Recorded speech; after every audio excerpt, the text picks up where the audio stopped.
Hello, everyone, and welcome to ATL Falcons UK. This week, me and Cal are joined by Tricky, as always, and we've got a very special guest this week in Andy Bush, who presents, I don't know if you can see or not, but Absolute Radio. He's got the name drop right behind him there, so he's still in the studio at the moment in time. Thanks for coming on, Andy. It's gonna be a good one.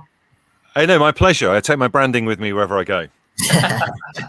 This is actually your bedroom, isn't it? You're not even at the studio anymore. So Pirate radio station. It's a one man thing. Pirate radio station. Love it. So just a little bit of an overview for everyone. We're just going to kind of have a chat to Andy about his career, and then kind of dip into how we all got into the NFL and why we support the teams that we do, and then just see where it goes from there. So I'll let Cal get started and see where we end up.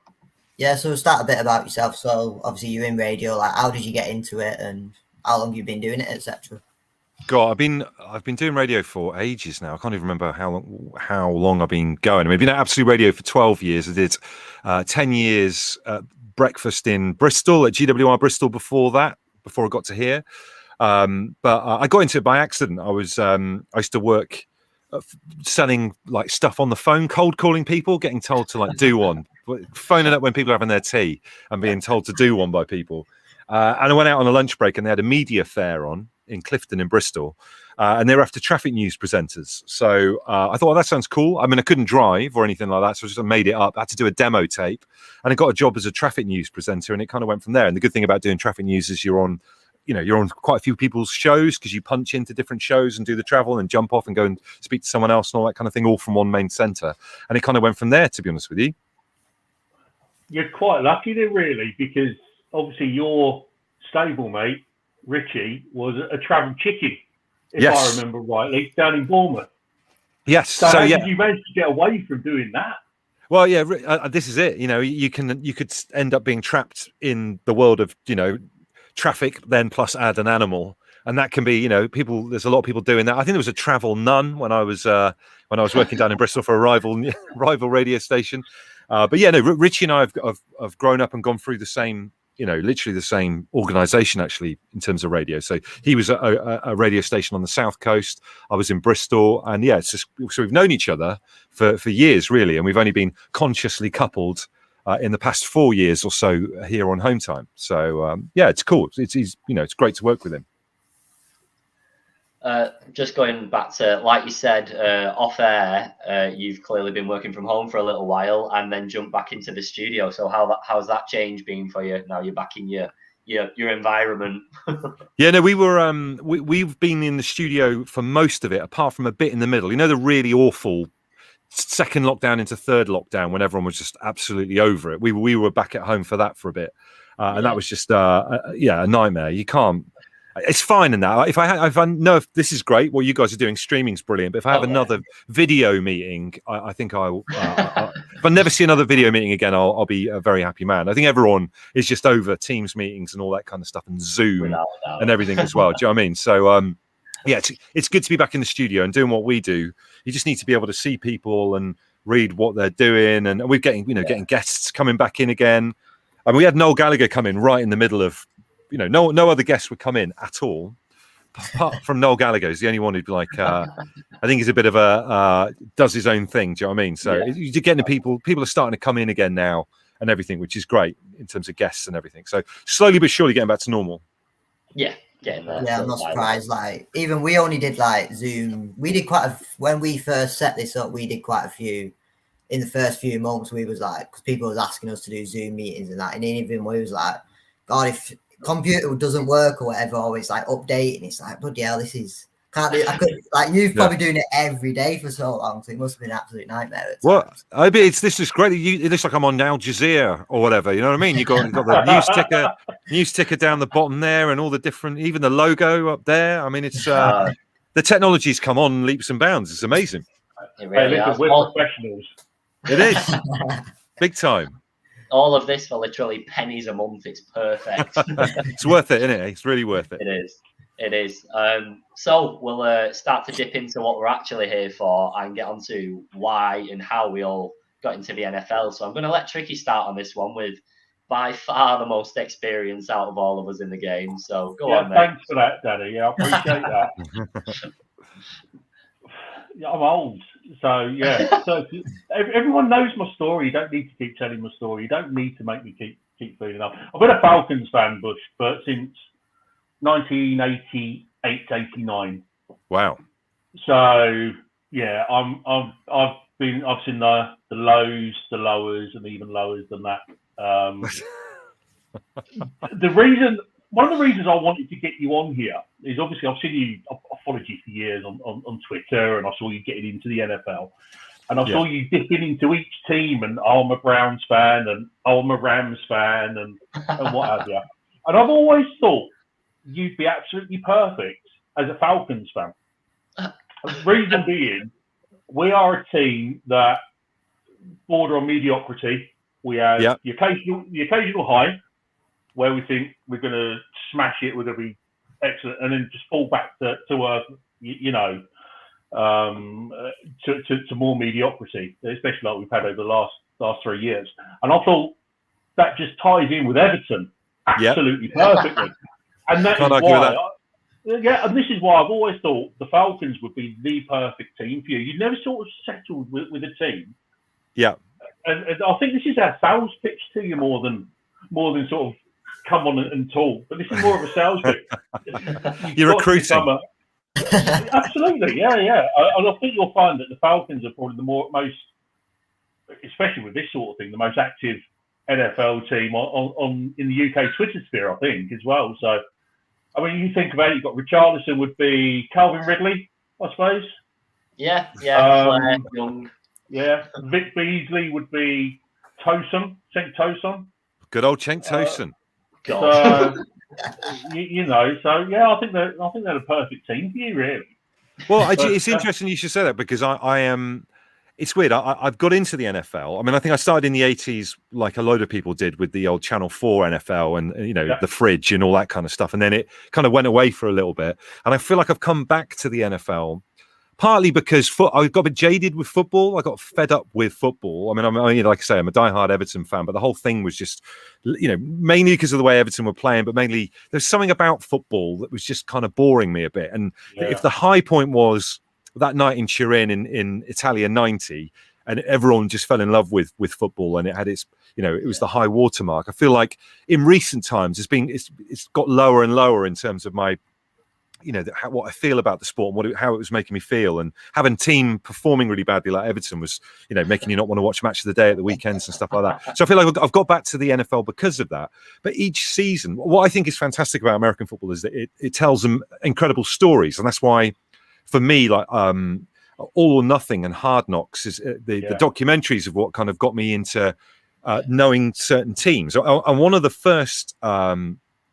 I think it's Hard Knocks, or maybe it's All or Nothing. Was the Falcons were in it at that point back in 2014? Yeah. So you know what you're saying here is exactly what happened to me in the 80s. I started supporting the Falcons in the 80s because of Channel 4, and Nick Luckhurst was the presenter, who was a former Falcons kicker. Oh, right. Which is why I started supporting the Falcons, and I sort of went through the peak. Then the trough, and then I picked up again, the same as you, in 2014, when I saw Falcons on Hard Knocks, and it sort of reignited my passion for the game, passion for the team again. So I know exactly where you're coming from. But each season, I feel like I get a bit of an affinity with a team, and then I try and follow them through it a little bit. So what attracts me is not winning. I've never been into. I always find it bizarre, not having a pop at Arsenal at all, because my co-presenter on Absolute Radio here, Richie's an Arsenal fan. But if you're an Arsenal fan of a certain age, you've never known anything other than being in the top four. So for me, the kind of the grand tapestry of the highs and incredible lows of sport. I go for teams that have had, like, you can only really experience the real highs if you've had a nightmare. And I think, no offense to Arsenal, you might be going through that in the next couple of seasons. Do you know what I mean? So I like teams that are having a bit of a nightmare. I'm drawn towards chaos. So I got very much into the Browns last season because I love the chaos of it all, and the way it was all hanging in the balance, and the infighting, and people being no shows and stuff like that as well. So I feel bad because you're right, Tricky. Each season, I always feel like I'm on Twitter saying, "This year I'm a Bears fan. This year I'm a Browns fan. This year I'm a Rams fan." But never actually settling. So I don't know, maybe this could be the season where I do finally settle on a team and stick with them. I feel like Everton will always be my one love as a team that I support. Yeah. But maybe it's time to settle down with an NFL team. You may be right there. Yeah, I mean, I'm with you. I mean, obviously, I'm a diehard Spurs fan. So Spurs and Everton are similar, apart from the fact that you've obviously won the league more recently than we have. But yeah, you're absolutely right. If you experience the highs and the lows of a sport, that makes you more passionate about that team. And like you say, Man United, Arsenal, they've never, especially over the last 20 years, have not had that mediocrity. And to be honest with you, all of you, I'm just going to absolutely love watching Arsenal struggle, and I'm going to absolutely make the most of it. It's the same, and it's the same going into the NFL. I'm going to enjoy watching the Patriots struggle because we've had donkey's years of Tom Brady in our face and what have you. And I'm going to enjoy watching. And I know we're just going to muddle along at 50% as we do every single year, or 4-12 like last year. Get really fed up on a Sunday evening, and then I'm going to come on here on a Monday, Tuesday, Wednesday. We're going to swear at each other. We're going to shout at each other, and we're just going to all love our team again. And I think that's why we love the team we love. It's the hope that kills you every time. Like we're only, me and Danny are only. This is only our third season, so we've not even seen a winning season yet. I know it's only been 2 years, but we've not even seen us. We've not even seen us beat the Saints either. So our main biggest rivals, which is one of the biggest in the NFL for me, is we've not even seen us. I don't think we've even seen us compete properly with them. That's probably the worst thing. So going into this, we sacked Breeze 6 times though. We sacked Breeze 6 times and still didn't win. So going into this season, obviously we've got a new coach, new GM. A lot of the teams changed, etc. We both, I think me and Danny, I think Trick is a less few wins than us, but I think we want to see some excitement, which is in the last few years, when Dan Quinn was in charge, it was more like, as soon as we lost, everyone was like, get him out after the performances, etc. But I think this year, it's obviously, it is a new coach, it is a new GM, so you're never going to be like that straight away, but we want to see. I think me and Danny have both accepted, if we see a Saints win, which would be massive for us, I think we'd probably take that with so many wins with it as well. Yeah, I mean, one thing I find fascinating, I don't know what you guys would think as Falcons fans, is this thing in American football where you can kind of scuttle a season so that you can jump ahead in the draft picks for the next year. So I think the Dolphins have done it and all. Yeah, tanking. Yeah. But then you get this weird flux situation there, and I don't know whether this is affecting new quarterbacks coming through, because obviously you then tank the team, get the first pick, get this kind of quarterback that's the great hope, but then they're not protected then. So they have a terrible debut season behind an offensive line who can't protect them. Do you think the Falcons would you support them as fans of doing a tanking season or not? What do you think? Well, we almost had a tanking season last season, didn't we? It was only, we were absolutely woeful. We was actually prime position for the top pick at one point. In fact, I think we were. I think after 12 games, we were top pick, weren't we? We were the first pick. Then all of a sudden, we started a bit of a winning run and finished with the fourth pick. And, I'm actually quite happy with that.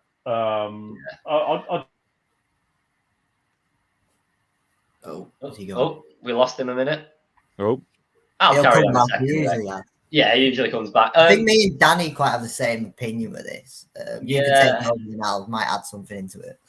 I just think that in terms of being fans, even though I understand the benefit in the future if you tank a season, because obviously you get a better player most likely and so on and so forth. Even if we'd not won a single game all season, I'd do anything to celebrate that one win at the end. So, and as fans and as professional players, I don't see how you could tank. These players are paid to go out and do a job. So to literally walk onto the pitch and not put your full effort in doesn't really make sense to me.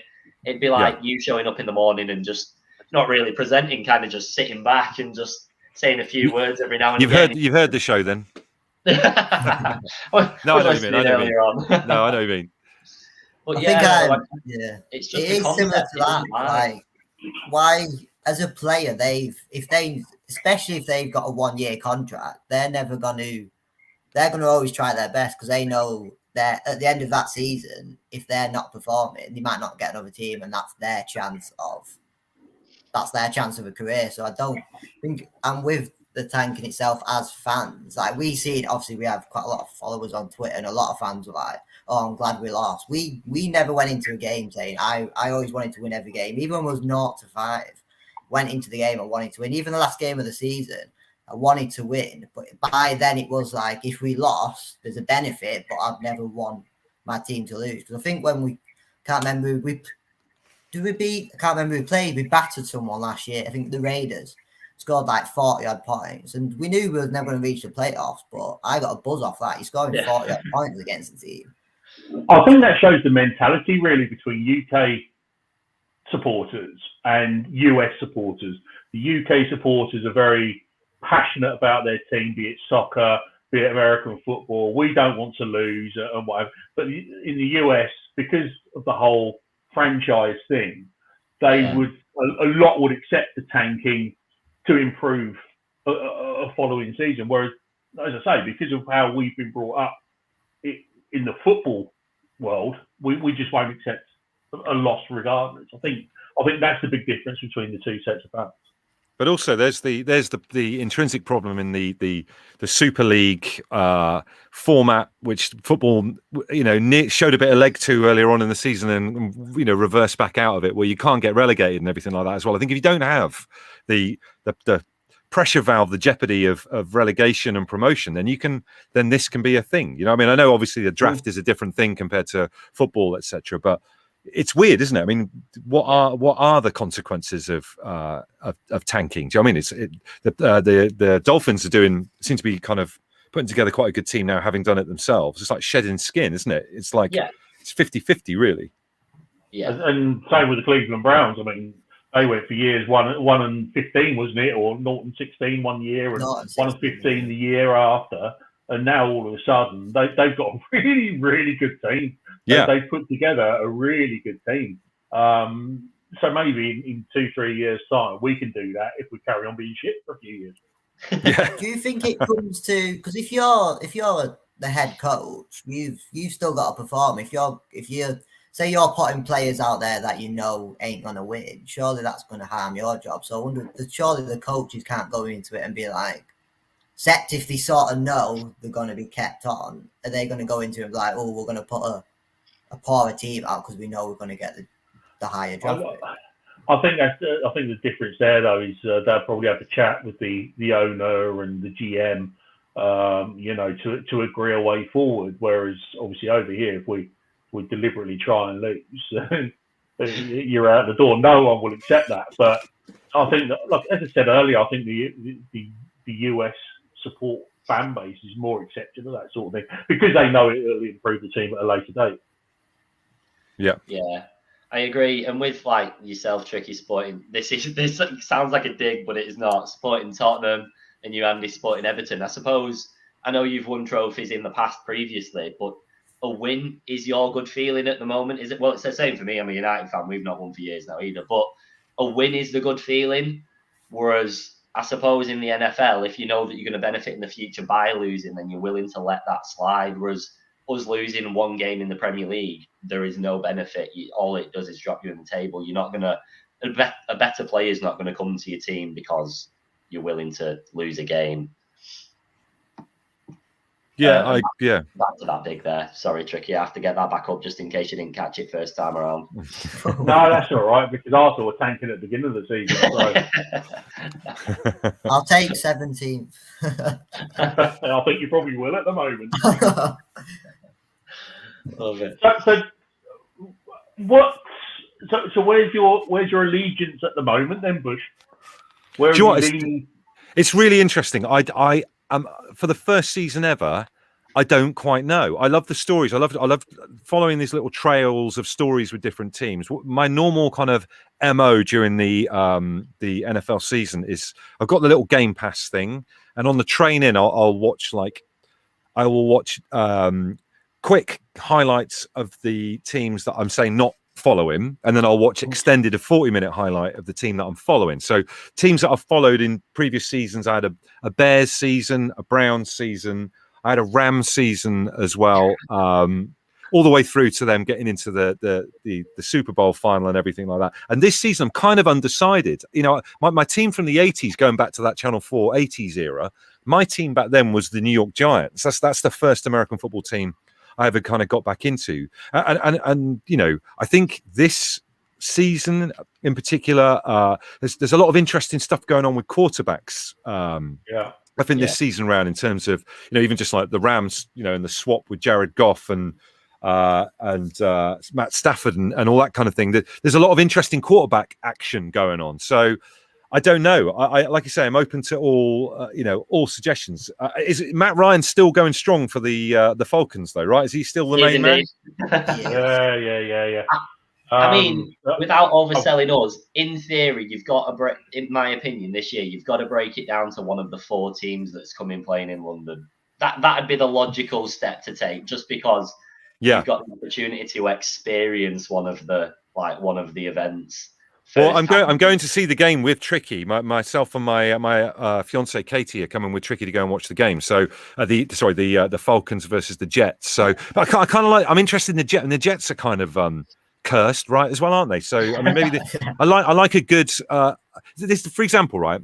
If you play Football Manager on the computer, right, you want to be a team where you've got some kind of progress. You can start low and go high. So I'd never start a season in the Premier League, because where's the drama in that? You want to bring a team up from grassroots. So I like the idea of being, settling on a team now that have got potential to get better. Because I don't really want to be like panned every season. I've got that with Everton. I don't need it. You know what I mean? I think there's definitely a few teams this year because there's quite a lot of changes with GMs and head coaches this year. And I think, and a lot of teams there's 6.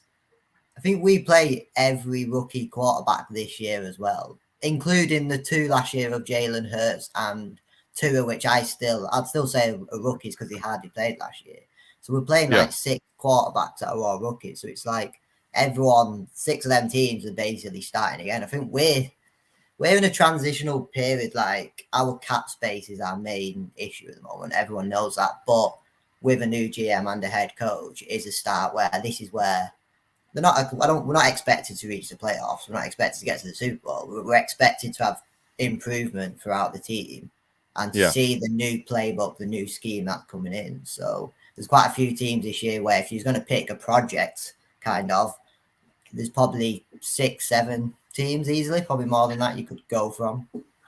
Yeah, I mean, my good friend Phil is a Jaguars fan, and I don't know too much about it. Haven't they got like a guy? Have they got like a new coach who's like a ball buster, a disciplinarian type guy? Is that right? Urban Meyer.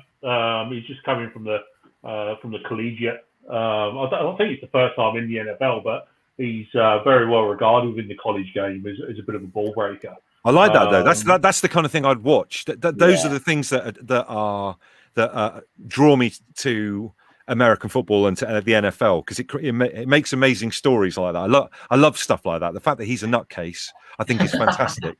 You know he's been in the NFL 6 months. He's already under investigation by the NFL for allegedly cutting unvaccinated players. Cutting players because they were unvaccinated. So the NFLPA, Players Association, has got themselves involved, saying you can't do that, that's discriminatory. And he's saying, no, it wasn't because of that. But yeah, so he's already got himself in a bit of a pickle. Wow. But yeah. Also, Bush, I want to know, how the bloody hell did you manage to persuade Katie to go to an NFL game? Because I can't get my missus out the front door to talk about football. Well, do you know what? It'll be really interesting, because I've been trying to get her up to Goodison Park for quite a while, but obviously with COVID and everything, it's been a bit of a nightmare. I took her to the Everton versus Man United FA Cup semi-final that we lost 2-1. And this was at the end of the Martinez era, where all our fans were drunk and fighting each other on the way out. Trying to get home from Wembley is one of the worst experiences of any sports fan's life. It's a terrible Awful. place to go and watch anything. This is why I can't wait to go to the new Spurs stadium and get home easier. So it was the pitch. I know that she would like. One thing that blew me away. I went to watch one of the London games a few years ago, and I can't remember which teams it was against, but I just thought they did such a brilliant presentation. One thing that I think people don't grasp, because people always trot out do you know the actual ball in play time in an American football game is only this, despite the game going on for 3 hours. People fundamentally misunderstand what an amazing spectacle NFL is, how good it is translating to the fans who are sat in the stands when there is downtime, to the point where you don't even notice the downtime because they're firing a bloody T-shirt at you for a cannon or something like that. So I just want her to see what a fantastic product the NFL is. And, you know, a lot of people have said that some of the crowds at the last time they're in the Spurs stadium was better than some of the NFL crowds and atmospheres they've had over in the States. So I want her to see that firsthand, really. And that's why, because football's horrible, really. If you go and take someone to a football game, it's bloody awful. Like a lot of football fans are the worst people on this planet. And you see them all like red, itchy necked and drunk on the train on the way up to a game, and they're like falling over each other with their arse showing, coming out. It's just like, they're really, really awful people. With the best will in the world, I love football, grown up with football, but lots of football fans are terrible. It's a completely amazing, but to go and watch an NFL game, and I've only watched one in London. I went to college in America, so I've seen UMass play NFL, but play American football. But I've never been to like a proper NFL game in the States. But watching it in London, just the shared joy of a niche interest and how different a crowd can be is just something to behold. And I want her to see, look, sports does not have to be throwing bottles of piss at each other. You could be sit there and watch a game and enjoy it, and it's fine and it's great, and you can eat food and it's brilliant. You know what I mean? Well, we actually said the same thing last week, in that you go to an NFL London game and you will see at one game a shirt from all 32 NFL teams there, all sitting amongst each other. You know, if it was Tottenham Arsenal or Everton Liverpool or what have you, you couldn't do that. You couldn't, you couldn't mingle like that. And that's, I'm with you. I think that's one of the things I'm really looking forward to. It's just going to be a completely different atmosphere to anything I've ever experienced in a 60,000 crowd. I can't wait to experience it. Yeah. The thing is that most of obviously the 60,000 going to be there. Like, obviously the Jets and Falcons, there's probably like 1,500 from each, maybe even less, probably less than that. So, but everyone sort of picks, like when me and Danny went to Texans v Jaguars, as soon as you sort of walk in, you sort of pick, even though you don't support any of them teams, you sort of pick a team straight away. You think, I'm going to root for them. So the crowd's still sort of half and half, but it's just the atmosphere is so much better. You start speaking to like randomers about, like, you'd never seen ever, but you'll speak to them, you'll see a Jaguars fan, you'll speak to them about it. But it's just the atmosphere, the soaking up of around the stadium is just, it's something you don't experience. It's not hostile. Like I went to like City v Arsenal the other day, in the Arsenal in the away end, and after the game it got hostile after it, and it was just like you're not enjoying it. I agree. I totally agree. And you know, it's also it's a fascinating. I think it's fascinating looking at sports that develop over a longer period of time. You know, like 4 hours, 3 hours for a game. Oh, why would you want to sit? But it's just the game just unfolds and develops at a different speed. And football, when you think about football, I mean, I had a season ticket at Everton a few years back, and you know, I was coming up from Bristol to go to each of the games. So you know, you're getting picked up at a service station at 9 a.m., eating a pasty and going to sleep on a bus with people chanting songs.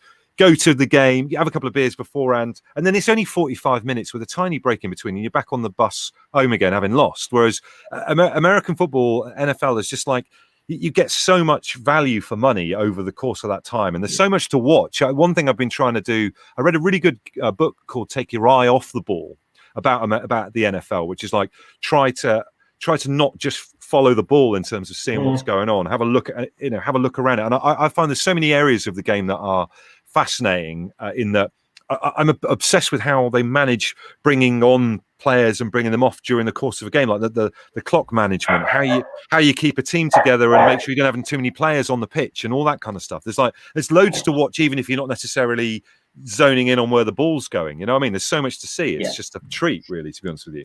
sometimes it's hard to keep eye on the ball. Like me and Danny was watching, and obviously because you all have these trick plays and that, you're thinking, where's the ball? You're trying to watch the ball, and the guy's already down the field. But it's great, as in. But like you say, there's a lot to look at. I love it when if like the defense gets a stop, the celebrations that all the defense and all the team on the side, like every stop they get, like it's like sort of celebrate. It's like celebrate. Like if you get a corner in football, like it's a good opportunity to score. But if you stop someone in NFL, that's a major. Like you can get the ball back in the next play or whatever. So I thought as an Arsenal fan, you'd be celebrating getting a corner at the moment. enjoy being at the top. You'll be there. The other thing about the other thing I find quite interesting as well is that you've got football fans such as all of us and me. If you go to again Tottenham, Arsenal, and what have you, I'd be vitriolic towards Arsenal. I would genuinely in a crowd. I've been to Tottenham Arsenal games and I've hated Arsenal, and every word has come tumbling out of my mouth. But the same people who go to that sort of game and then go into an NFL game, the same person are two completely different people at the same time. You know, they don't have the hate. I haven't got hate. New Orleans Saints are massive rivals. I haven't got the hate for them is what I'd have for Arsenal. I'd be quite happy to sit in against the New Orleans Saints and amongst all their supporters. And so I find it quite interesting the mindset of one person for two different sports.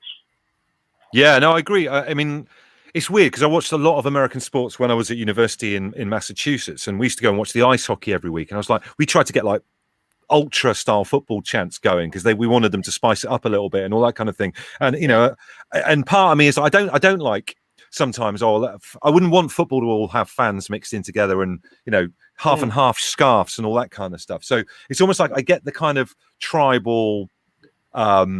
You know, it's kind of a tribal aggression from football. With American football and NFL, it's like watching a bit of art or something. I'm detached from that kind of. I don't enjoy watching Everton on telly. Who enjoys watching their team, like actually physically watching their team? So it's quite a nice holiday from bricking it because why are you playing it out from the back? Why are you playing it out from the back? You always concede a goal playing it out from the back. It's quite a nice break from all of that kind of. You know, bile stuff. Same with me with like Liverpool and everything. It's quite nice to watch American football and not have that kind of massively partisan anger that almost clouds your ability to even enjoy the game, which is unfortunately just part of your DNA sometimes with football, isn't it? You make a good point. You make a good point about the half and half scarves. Like I absolutely hate them. I'm just like, why? When I went to the game the other day, people buying half and half scarves for Arsenal v City. It's like, why? But for the NFL, for the Jets v Falcons, I'll probably be more against it because I am watching my own team, but I'm going to the Dolphins v Jaguars the week after, and I'll probably get one because it's completely different to a half scarf in football, I think, because none of these are my teams. I'll get a half and half scarf, and it's proved I've gone to the game. Like when I went to the games a couple of years ago, I wish I got the half and half scarf, but anything like soccer, football related, I'm like, why have you bought that? I would never wear that. But I'll go to NFL and buy, like me and Danny, I've got like one Arsenal top because I don't really like wearing stuff like that. But NFL, we've only been supporters for 2 years. We've got like all got the kit, jerseys, everything. We bought like cards, tabs and everything. I just walk around them. They are the full definition of full kit wankers. Oh, they full replica kit. Yeah, absolutely. It's weird. I deliberately didn't wear mine today. I find it bizarre. It is fascinating though. It's a good point you say about the whole the way you are in a football match compared to the way you are in NFL. I think part of it is as well for me. Every season, I'm learning a little bit more about the game. I'm learning more all the time. So it's almost like I think sometimes you get to a certain age and you want to trace your family tree or learn a new skill or pick up a guitar and try and learn that and all that kind of stuff. And it's just it's just a complete holiday from football. So every time, even from watching two teams that I'm not invested in the NFL, I'm learning that they're so good with their commentary and actual presentation of the sport as well. I just think you're learning all the time, and that's what's so good about it. what I will do later as well, Bush, is I'll actually send you a link. There's a guy on YouTube at the moment. I don't know if you two have been watching it, from Secret Base, who's been doing the history of the Falcons. You need to watch it. It's absolutely fascinating. It just plots our lows, lowers, and a couple of highs. I mean, as I said earlier, Bush, about the Falcons being the Everton of the NFL. We got to the Super Bowl in 1998, and the night before, one of our players, Eugene Robinson, God-fearing Christian, was arrested for soliciting a prostitute. Right.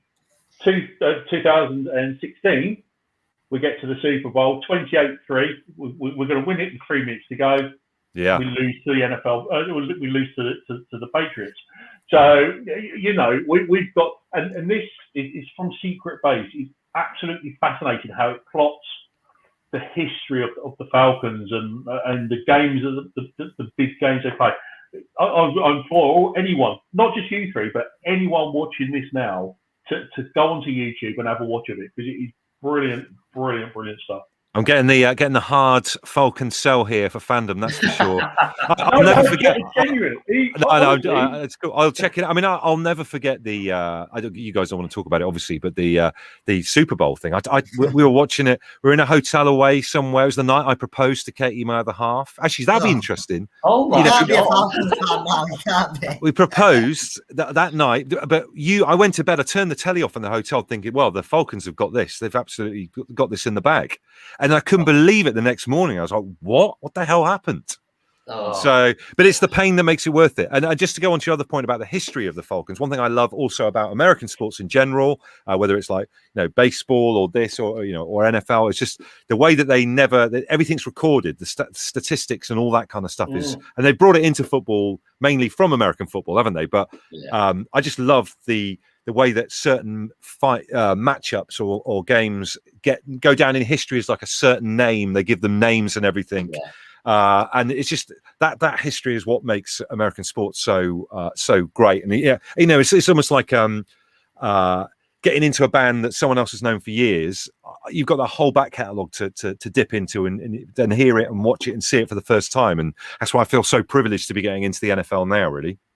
I've never watched. I wasn't like, me and Danny wasn't fans then, but even when people speak about it, like, I feel like I'm obviously passionate about sports, but I'm like, I can feel it now. I'm just like, I wasn't even a fan, and you still feel like Tricky's probably worse because obviously he was a fan then. He's obviously. Well, you guys know what I'm like anyway, so I know, but I couldn't. It's you know what I'm like after a pre-season game. I know, but it's like obviously England losing the Euro final. That's probably one of the worst. At that instant moment, that was absolutely awful. But yeah, obviously 28-3 of the Super Bowl, and obviously Tricky's seen 2 Super Bowls we've been in, so it's always gonna be. We'll always be known for that until we sort of win one, I think. And even if we win one, and it'll be brought up, people like it don't matter as much anymore because you've won one, but it's always gonna be associated with us. So it's just, Belichick is like a master technician. I mean, still one of the most standout things for me. This was in my Rams year, obviously with the Super Bowl final. But I'll never forget watching what Belichick did to Jared Goff. He absolutely destroyed his mind with these, varying the reads on defense and making it look like he was going to do one thing and he was actually doing the other, and also cut the communication between Goff and Sean McVay. To see someone do that and absolutely render him useless during the game was, I've never seen anything like it. And he's just there's so many different levels to American football that on face value you don't really you'd never know watching that first time that's what's going on. That's what he's doing to Goff. Yeah. He's making him doubt his own what he's seeing. Like they call it seeing ghosts, don't they? Like he can't tell what the defense are doing because he's lost his confidence in his ability to read it, and he's trying to break the line of communication with Sean McVay. But there's so many great things, that go on below the scene, below the surface in American football. And yeah, I mean, you guys are up against Belichick and Brady's. Just what a combination that is. And that's an amazing story. We would have won that if we had a head coach with the minerals to overrule his offensive coordinator, we would have won it. You know, run the ball, we won the game. So Dan Quinn is the Everton equivalent, I think, of Roberto Martinez. Right. He was all slogans and you know, it was all brotherhood and things like that. And now we've got the Rafa Benitez, I suppose, in that Arthur Smith now he's just come in. He's not going to take any sort of shit from any of our players.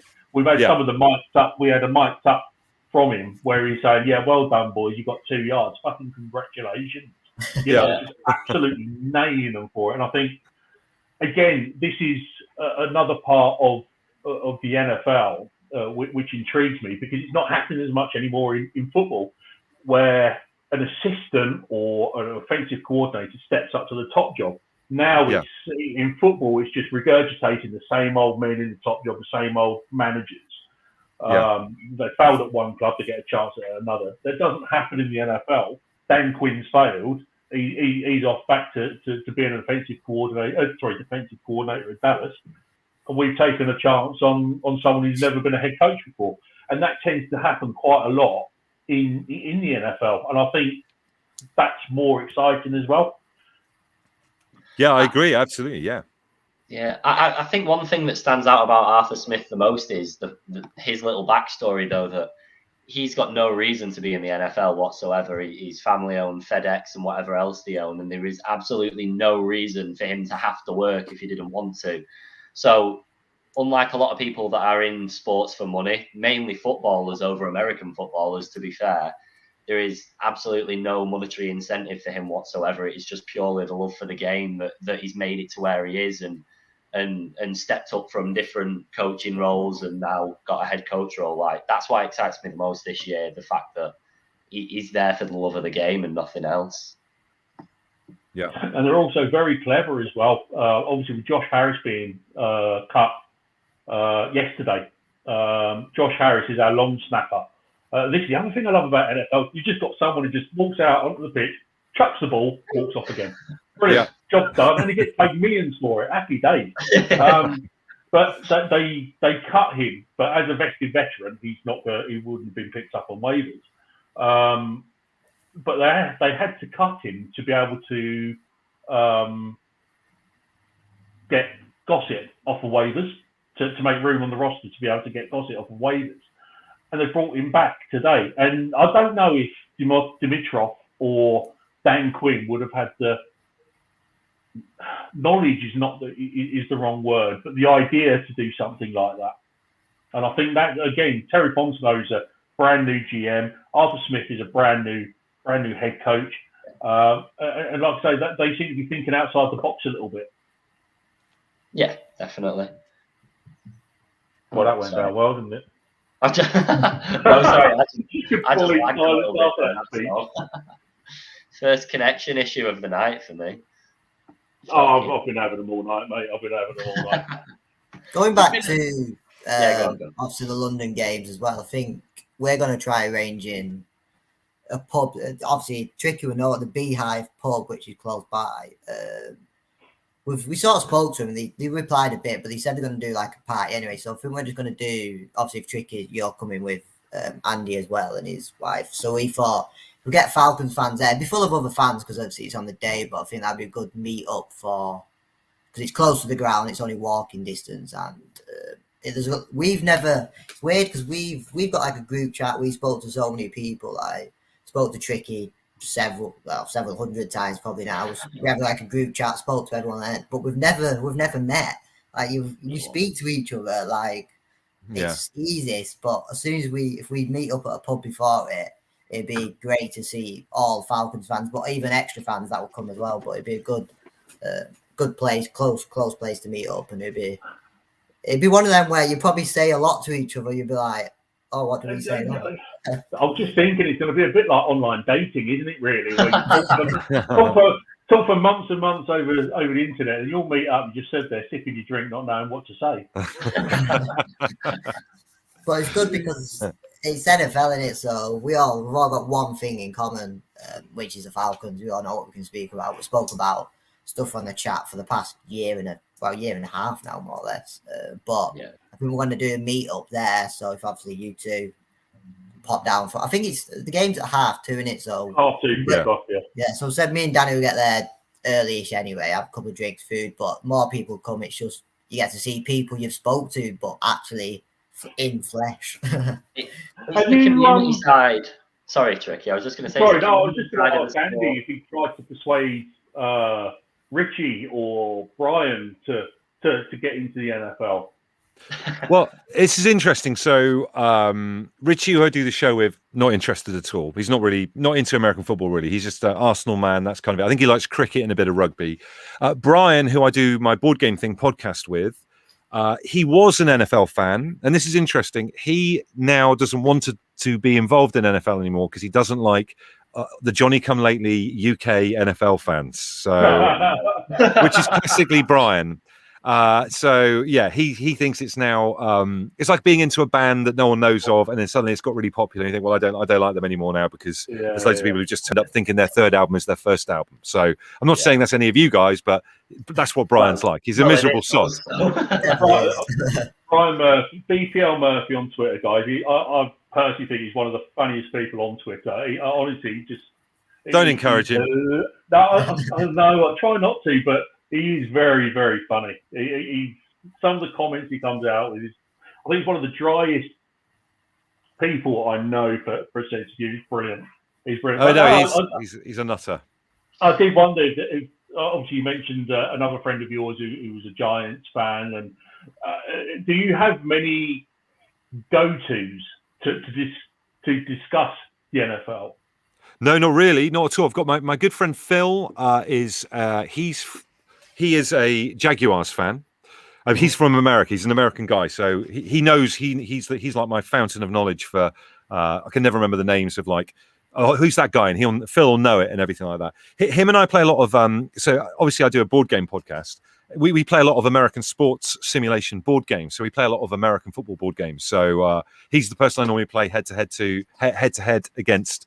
In that style of things. And I know, I mean, maybe like people listening or watching this are not board game fans, which is absolutely fine, but there is an amazing, almost like niche subculture of brilliant American sports games where they take the statistics for a season and then you can replay a season or a game or a series or whatever based on the actual season's statistics. American sports lend themselves to it really well. So there's a lot of great baseball games that have been going for years over in America, and same with American football.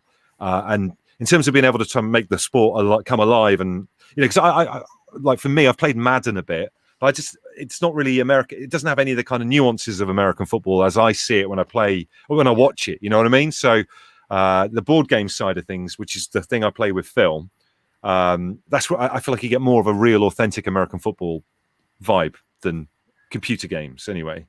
I'd be more than willing to check something like that out because we're open to pretty much anything. So if you link us afterwards, we will take a look. Do you know what? It's a good point as well. They should make, and I've seen a lot of people ask for this as well. Wouldn't it be good if they did an American football version of Football Manager? It would. Oh, God, yeah. Why don't they do that? It's perfect for it. Exactly, because I think you can do that on Madden person. Sorry, Tricky.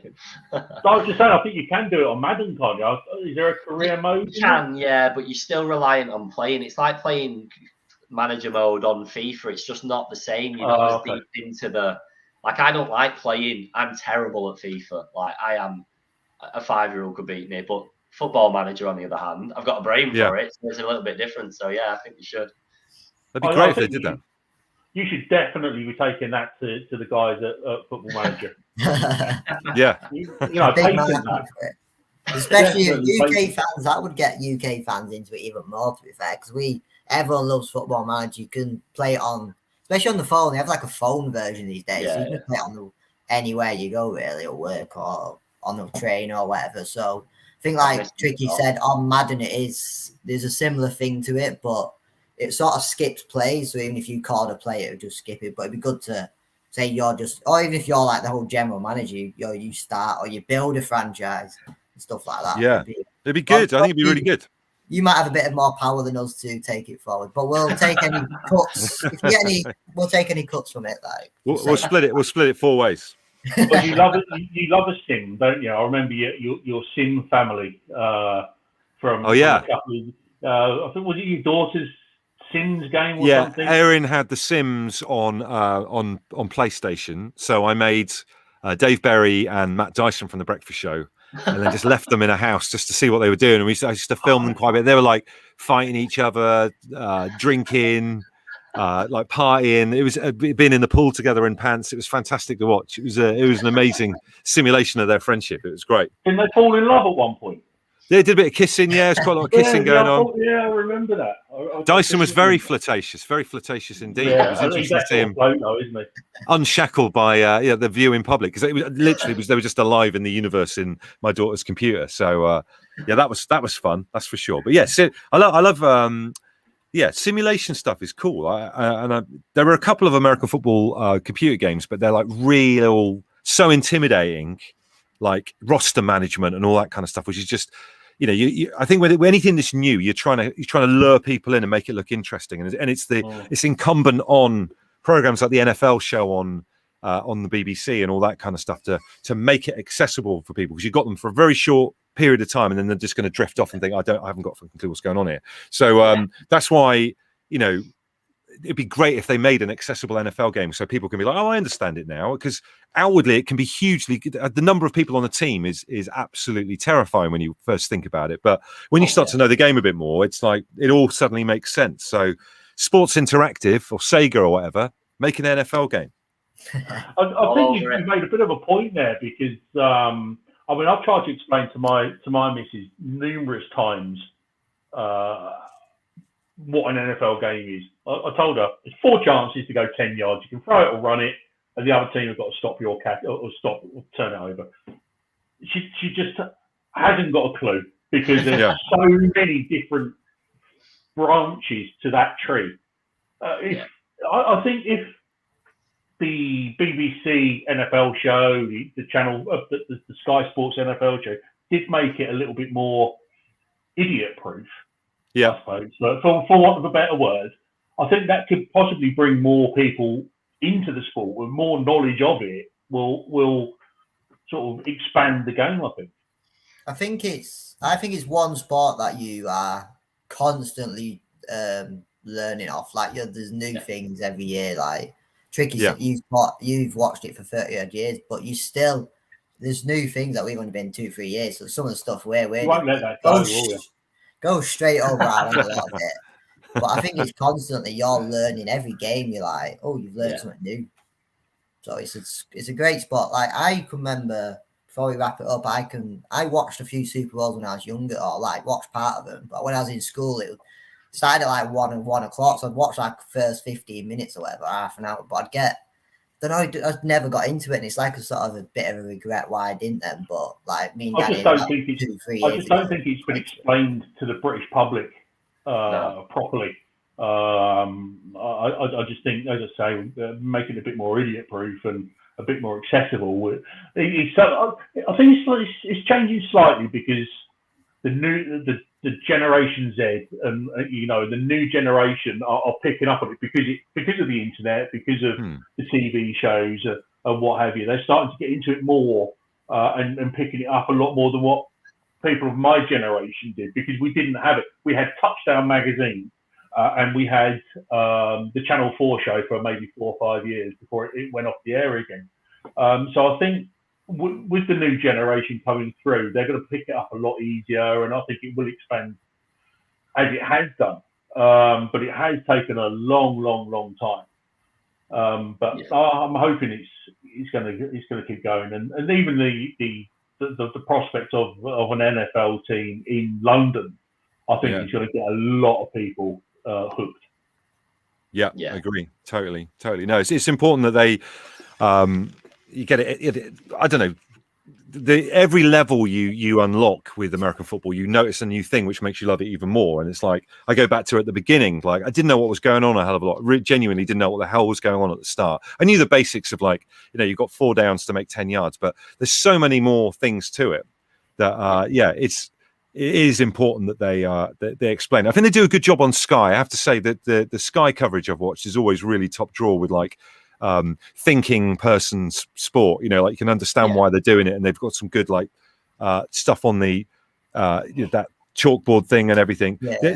I'm up and down with the BBC one, the NFL show. I think Mark Chapman, it's a shame he's left. He's a fantastic sports broadcaster. He's absolutely brilliant. He asks the right questions and gets the right things out. I don't like it when they go too far, kind of like mucking around, and you feel like you've been waiting all week to just have a roundup and see what's going on, and it's just been like jokes for 40 minutes, and then that's the end of it. Do you know what I mean? So that's one of the problems with NFL Pass. Obviously, to get like the games for the first week have just been announced in the 6 on Sky, and we're not on Sky, which is beneficial because if you pay for NFL Pass, but a lot of it is adverts. So every break, you're watching Burger King or McDonald's and stuff. So you don't get it's difficult. I find it really weird actually because I'll take a game in through highlights only, so it's just going to show you all this. Like I normally watch the one. I think you've got 3-minute highlights, and then almost just every single snap of the ball. Yeah, which is it's difficult though because you don't get a real sense of the game if you're just watching the snaps back to back. Like there's a lot of the downtime and someone else having the ball for ages and them taking ages to get it back again, and how that's panned out, or a really long drive that's taken ages and then a failure at the end. That's as important to American football as being able to see all the bits really quickly or just the score. So it's quite a hard game to highlight. I think just watch highlights of American football. You do need to sit there in the evening sometimes and have a beer and let it just tick over in the background and all that kind of stuff as well. You know what I mean? So sometimes it can be a difficult game to consume because you don't get the full story if you just watch the highlights. But you know what it's like in Match of the Day. I mean, I've been to watch Everton play before, got back in the evening and watched Match of the Day, and you think we weren't in the game because they've edited us out. Do you know what I mean? So it's someone's choice of what to show and why to show it. You know what I mean? Of course, the other link with the BBC shows good old Osei Umenyiora, who was an ex-Falcons player. Oh right, yeah, he's brilliant. He's a fantastic ambassador for the sport, isn't he? I think that's that's something we need. I mean, you guys had Jeff Reinbold we did indeed. On the show on here as well, haven't you? And he's brilliant. We're starting to get a lot of the, or these guys, I should say, starting to get a lot of the former Falcons players or some well-connected people within the NFL, which again is opening our eyes to the whole sport in general. And I think that's something that I really think it's something that needs to be done. Well, it doesn't have to be done, I suppose, but. No, but you forget about it as well. Is that to be an American football player, whilst you might look like just like a big hunk, a big chunk, do you know what I mean? They have to memorize the knowledge they have to have in their heads. Is a different world to football, people playing soccer, that kind of stuff. Do you know what I mean? So they're all they're intelligent guys and stuff as well. So they really always, whenever you see an American football player being interviewed about the sport, whether it's even just the people in the build up to Super Bowl day on Sky's coverage, everyone's really eloquent about it and the nuances involved in it. So you get a different thing than having, I don't know, like, Alan Shearer chatting or whatever. You know what I mean? Yeah. Well, this is something we had last week, didn't we? I mean, we picked up Josh Rosen off of waivers. He's come in with 5 days' notice. He's had to learn as much of the playbook as possible to go into the final pre-season game as a second-half quarterback. Yeah. I wouldn't be able to learn 1 page of someone else's playbook, and for them to be able to come in on such short notice and know exactly where a wide receiver is going to be at what point they've got to release the ball it's mind-blowing, really. It's like a lot of the quarterbacks they have it on their arm, don't they? Obviously it's just names, I'm guessing, and they have a quick check, but you see some quarterbacks and they don't have anything, so their brain must be absolutely like. What's like Brady?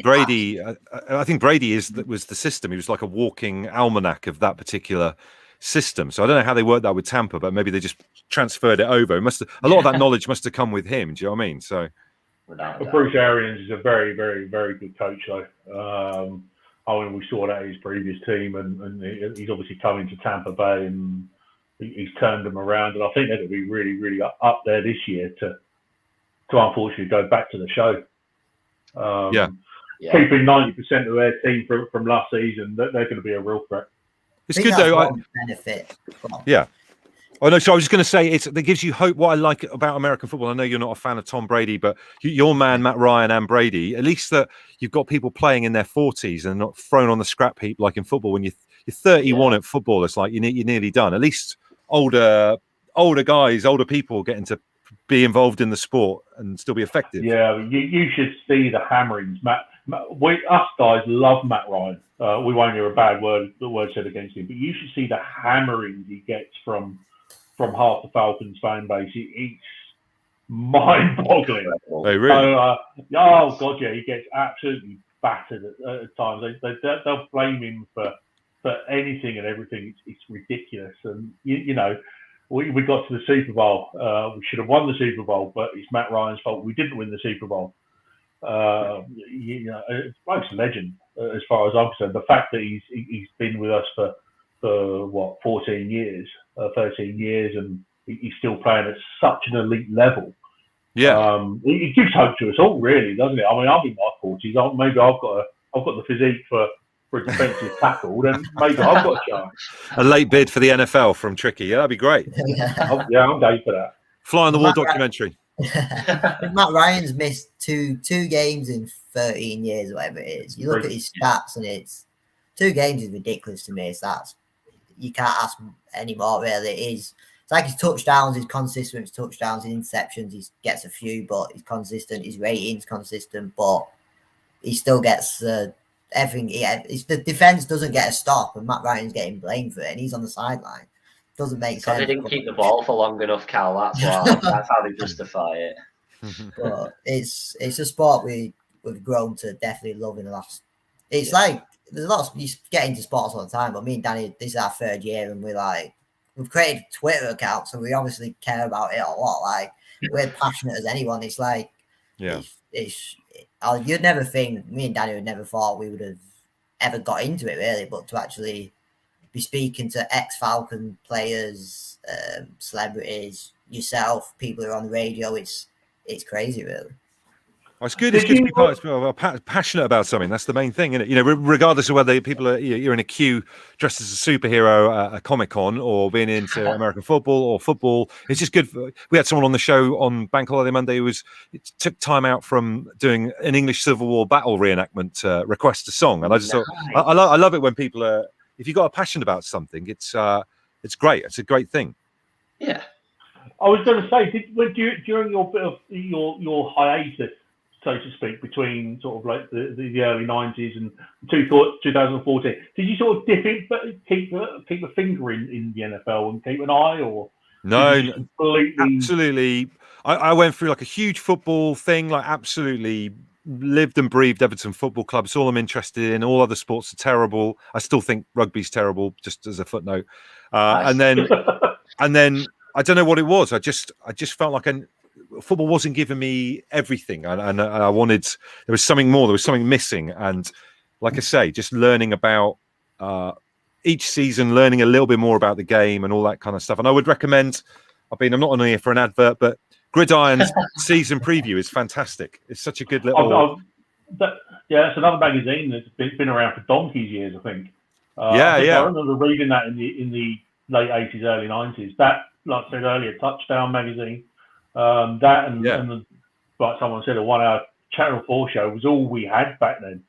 You didn't get a chance to really build an allegiance with a team or learn the nuances of a game like you do now. And I think that's the exciting thing. Like you say, the whole game is opened up to us now. Where it wasn't before, and learning all about it and taking our football passions over to another sport, I think as well, it gives it another layer. Yeah, and I think another fascinating thing about sports, I love it in a kind of cruel way when people get the yips, or I find it fascinating when someone psychologically has like an issue that they need to overcome. That's why All or Nothing and Hard Knocks are fascinating things to watch, because you can have someone who is a great receiver or runner or whatever, or quarterback, just go through this period of time where they just have like a confidence crash and they can't, they're just, and in American football, it's really brutal. You get cut, you might not make the final, cut at the end of camp. If you're, that's why some of those stories about some of the rookies are fantastic as well. So it can. NFL is fascinating for how much psychology is involved, and it's in people's heads and stuff as well. So, and sometimes you don't necessarily get that so much in football. You can see it more. It's more laid bare in American football, I think. Without doubt. But watching undrafted free agents come through and making the roster and then going up again, going back to Tom Brady being a 6th round pick. You look at some of the quarterbacks that were picked before him, and he's playing 20 years on. It just shows psychologically he's on a different level to everyone else. And it's the same with undrafted free agents that go to the Pro Bowl or even the Hall of Fame. Just shows that they may not have been so great at the time tactically or physically or awareness-wise, but the psychological side of it has got them to an elite level. Yeah, I agree totally. Right, gents. Unfortunately, we're going to have to call it a night. I mean, we have kept you for a lot longer than we thought, Andy. So apologies. I know it's good. It's good to chat to you guys. Good to chat to you. Don't get on the loop. I'll try not to get on the leap. No, that would be a bad end to the evening, getting on the wrong train. That's for sure. Right, so we'll wrap it up. Thank you everyone for watching live. If you've enjoyed the show, subscribe to us on YouTube. Of course, this is everywhere else, so drop us a follow if you don't already on every other platform. Andy, it's been a pleasure, and touch wood, we'll be seeing you in London then if you're going down with Tricky, because we'll all be down there, so we might get the opportunity to bump into you at some point. Do you want to do do American football fans do the thing where you meet at like a train station a couple of stations down and have a tear up like they do in lower league football?